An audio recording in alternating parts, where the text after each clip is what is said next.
In an earlier lesson, I introduced you to a new editing paradigm in Final Cut Pro X called a storyline. I mentioned that storylines are not tracks in the traditional sense, but more like a container or a lane for your clips. When you add a clip to the timeline, you're actually adding it to the primary storyline, either into the main body, represented visually by this horizontal strip, or you are connecting it to the primary storyline, represented by these clips connected above and below it. The advantage of this editing paradigm over traditional track-based paradigms is that you never experience clip collisions when moving clips around. And second, when performing trims and other changes to the primary storyline, connected clips maintain their original alignments, unless of course you move them. In short, the storyline paradigm was designed to help you focus on telling your story by removing some of the limitations of track-based editing. In this lesson, we're going to take a closer look at storylines to understand not only how they work from a structural standpoint, but how they help you work with much greater efficiency and speed when shaping your story. Let's begin by examining one of the building blocks of the storyline, the gap clip. In the Interviews bin, locate Bob Interview 02. Create a selection range around his comment, "I try to tell true, authentic stories."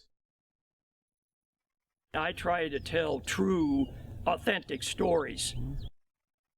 Let's append this clip to the end of the timeline by pressing E on the keyboard. As editors, we often want to experiment with the timing and placement of our clips. For example, I'm not sure this interview clip should immediately follow the two clips of the Civil War battle, and I simply want to move it later in time to create some timing space.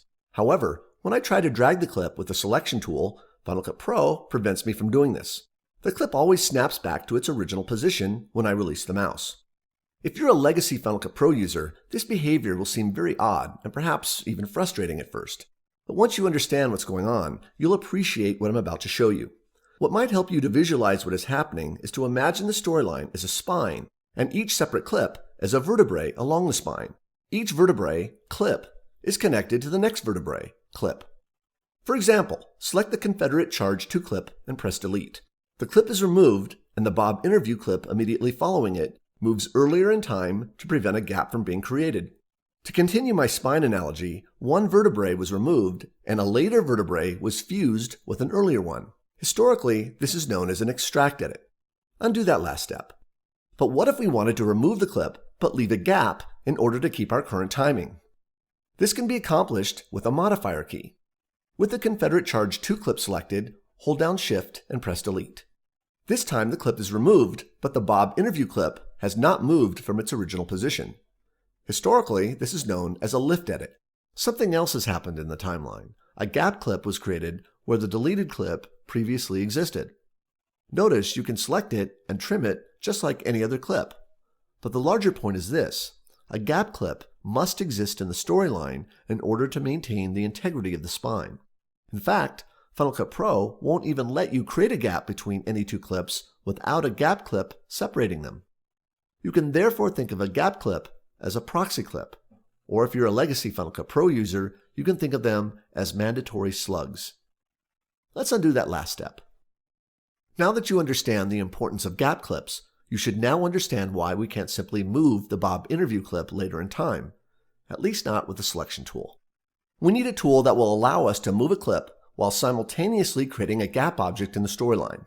From the Tools menu, select the Position tool or press P on your keyboard. Iconographically, the tool looks similar to the selection tool, but without a tail. Place your mouse inside the Bob Interview clip and begin dragging to the right. As you drag, notice a gap clip is automatically generated, then widens the further you move the clip away from its original position. Keep dragging until the tooltip reads 12 seconds.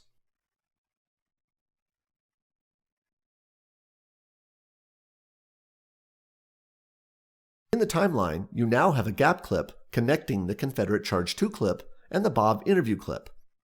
If you select the gap clip and press Ctrl D, the dashboard tells us the gap clip duration is 12 seconds, which of course matches the value of the tooltip prior to releasing the mouse. Let's see what happens if we use the Position tool to move the Confederacy Charge 2 clip later in time. Drag the clip to the right until the tooltip reads 3 seconds. A new gap clip is created between the Confederate Charge and the Confederate Charge 2 clip. Select it and press Ctrl D. Again, you'll see its duration matches the value of the tooltip prior to releasing the mouse. Because gap clips are functionally clips without any media, they exist primarily for timing purposes and therefore can be replaced by real clips. Undo that last step by pressing Command Z. Let's replace the gap clip with a clip from the event library. Select the group keyword collection to reveal a clip labeled The Motley Crew. Drag this clip onto the gap clip, and when you see the clip turn white, release your mouse to bring up a menu of replace options. You recall from Lesson 5 that if you choose either replace from start or replace from end, the clip's duration in the timeline will be honored. If you choose replace, the clip's duration in the timeline will inherit the duration of the clip you're dragging. We want the gap clip's duration of 12 seconds to be honored, so choose replace from end. By the way, I had you choose replace from end rather than replace from start because the camera's framing of the group is much better at the end of the clip. Play back the last two edits to preview them if you like.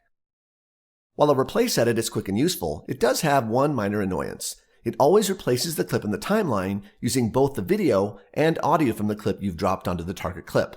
As you can see, the Motley Crew clip in the timeline contains both video and audio.